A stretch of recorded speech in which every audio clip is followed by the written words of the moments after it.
Olá, eu sou a Thelma e hoje eu quero falar de Benjamin Labatut.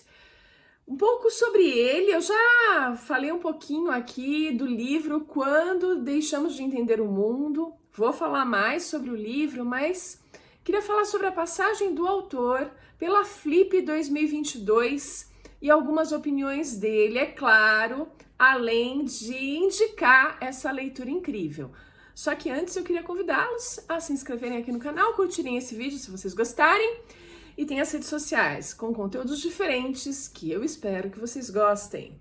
Benjamin Labatut. Benjamin Labatut nasce em 1980 na Holanda, mora em vários lugares no mundo e atualmente mora no Chile. Ele não se entende nem como holandês, nem como chileno. Já começa aí uma característica dele. Outra coisa inclassificável é o livro dele, Quando Deixamos de Entender o Mundo. Inclassificável por quê? Porque mistura ficção e não ficção. São contos, mas ao mesmo tempo ensaios.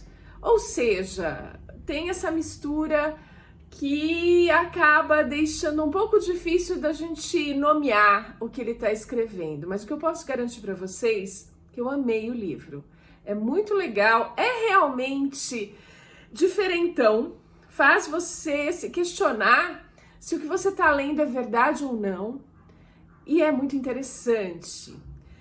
E ele fez bastante sucesso com esse livro.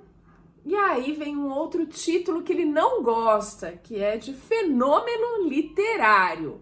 Pois é. A literatura não é um concurso de popularidade. Sim, essa é uma das frases que ele fez na palestra que apresentou lá na Flip 2022. Ele foi entrevistado e soltou essa frase que eu achei bem interessante e causou uma estranheza. E quando questionado, ele falou assim, olha, o Brasil está acostumado com vitória. O Chile, ele desenvolveu a arte da derrota, a arte de perder. Mais ou menos isso. É claro que é uma frase que chama muito a atenção. E aí a pessoa que estava entrevistando o Benjamin pergunta então o que é a literatura, e ele classifica como um coração secreto, que é de difícil acesso, não é qualquer um que consegue acessar. Eu achei isso muito interessante. Outra questão que é aventada aí por esses comentários é essa coisa de se preparar para o fracasso. Sim, é isso que ele faz, ele se prepara para o fracasso. Me lembra muito o Abu Janra falando isso. Ele se preparava também, ele esperava pelo fracasso, apesar de fazer sucesso. Olha que coisa interessante. Eu tenho que trazer outras frases que ele fez nessa entrevista, com uma tradução livre minha, mas aqui vai. Ele falava sobre o fascínio pela ciência, que vem do fato que a luz que projetamos no mundo é cada vez mais forte e, consequentemente, a sombra produzida por ela é cada vez maior e mais profunda. Eu achei essa ideia dele muito interessante. E ele disse estar, assim, uma das habilidades importantes, a capacidade de se enamorar de uma parte escura do mundo.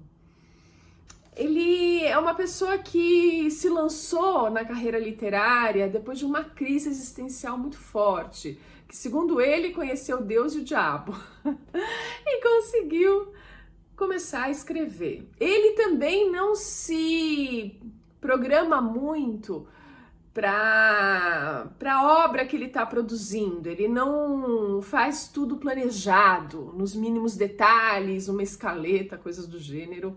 Aliás, ele mal define o gênero que ele está escrevendo.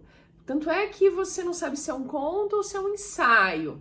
Ele particularmente não gosta de novelas, mas assume que uma parte do livro, Quando Deixamos de Entender o Mundo, acabou virando uma novela a contragosto, porque era a única forma de explicar os personagens. Então agora a gente pode ir um pouquinho para esse livro que transforma matemática e física numa narrativa. Olha aí que legal! Isso para mim foi genial. Ele vai contar de uma forma vibrante a vida de cientistas que mudaram o mundo, para o bem e para o mal. Então começa com o Azul da Prússia, que é um conto maravilhoso. E aí ele, ao final, acaba revelando um pouquinho do que é mais ficção e o que é menos ficção. É mais não ficção mesmo, realidade. Nesse primeiro, ele aponta uma pequena parte ficcional. À medida que a história evolui, a ficção aumenta. E de fato o que eu mais gostei foi esse primeiro. Eu achei o mais incrível. A história, ela é tecida de forma a te levar pela vida de um monte de gente, de fatos que de fato aconteceram e fatos criados por ele. Então, à medida que aumenta a ficção, eu acho que essa teia fica um pouco mais rebuscada. Então, o que você estava entendendo e, ok, é isso que aconteceu, de repente começa a ficar mais complexo, além dessas vidas entrelaçadas. Porque ele coloca nesse mundo meio multidimensional, tudo acontecendo ao mesmo tempo agora. É a forma como ele narra, que tem essa complexidade, digamos, mas é muito interessante. Aqui acho que não dá muito para eu contar da história em si. Acho que num vídeo anterior eu leio uma pequena parte para despertar a curiosidade, que é exatamente desse Azul da Prússia, que ao mesmo tempo foi baseado em descobertas que melhoraram, que mataram a fome do mundo, sei lá eu, não, mas que melhoraram aspectos do mundo. Eu acho que nesse caso não foi exatamente a fome que matou, isso é mais pra frente, é o próximo conto, mas matou pessoas de uma forma avassaladora. Enfim, é um livro muito intrigante.